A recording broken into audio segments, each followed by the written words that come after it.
বিসমিল্লাহির রহমানির রহিম।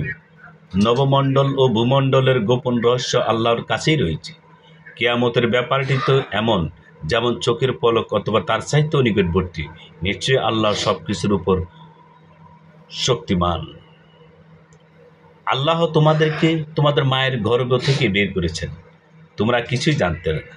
তিনি তোমাদেরকে কর্ণ, চক্ষু ও অন্তর দিয়েছেন, যাতে তোমরা অনুগ্রহ স্বীকার করো। তারা কি উড়ন্ত পাখিকে দেখে না? এগুলো আকাশের অন্তরিক্ষে আজ্ঞাধীন রয়েছে।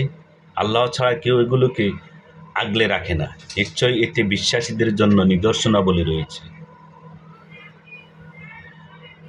আল্লাহ করে দিয়েছেন তোমাদের গৃহকে আবাস, অবস্থানের জায়গা, এবং চতুষ্পদ জন্তুর চামড়া দ্বারা করেছে তোমাদের জন্য তাঁবুর ব্যবস্থা।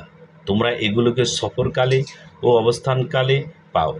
ভেড়ার পশম, উটের বাবলি চুল ও ছাগলের লোম দ্বারা কত আসবাবপত্র ও ব্যবহারের সামগ্রী তৈরি করেছেন এক নির্দিষ্ট সময় পর্যন্ত।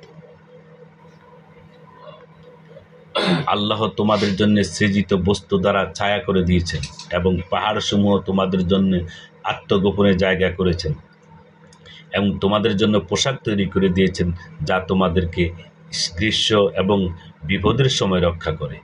এমনইভাবে তিনি তোমাদের প্রতি স্বীয় অনুগ্রহের পূর্ণতা দান করেন, যাতে তোমরা আত্মসমর্পণ করো। অতঃপর যদি তারা পৃষ্ঠ প্রদর্শন করে, তবে আপনার কাজ হলো সুস্পষ্টভাবে পৌঁছে দেওয়া মাত্র। তারা আল্লাহর অনুগ্রহ চিনে, এরপর স্বীকার করে, এবং তাদের অধিকাংশই অকৃতজ্ঞ। যেদিন আমি প্রত্যেক উম্মত থেকে একজন বর্ণনাকারী দাঁড় করাবো, তখন কাফেরদেরকে অনুমতি দেওয়া হবে না এবং তাদের তওবাও গ্রহণ করা হবে না। যখন জালেমরা আযাব প্রত্যক্ষ করবে, তখন তাদের থেকে তা লঘু করা হবে না এবং তাদেরকে কোনো অবকাশ দেওয়া হবে না। মুশরিকরা যখন ওইসব বস্তুকে দেখবে যেসবকে তারা আল্লাহর সাথে শরীক সাব্যস্ত করছিল, তখন বলবে, হে আমাদের পালনকর্তা, এরাই তারা যারা আমাদের শিরকের উপাদান। তোমাকে ছেড়ে আমরা যাদেরকে ডাকতাম, তখন ওরা তাদেরকে বলবে, তোমরা মিথ্যাবাদী। সেদিন তারা আল্লাহর সামনে আত্মসমর্পণ করবে এবং তারা যে মিথ্যা অপবাদ দিত তা বিস্মৃত হবে। যারা কাফের হয়েছে এবং আল্লাহর পথে বাধা সৃষ্টি করেছে, আমি তাদেরকে আযাবের পর আযাব বাড়িয়ে দেব, কারণ তারা অশান্তির সৃষ্টি করত।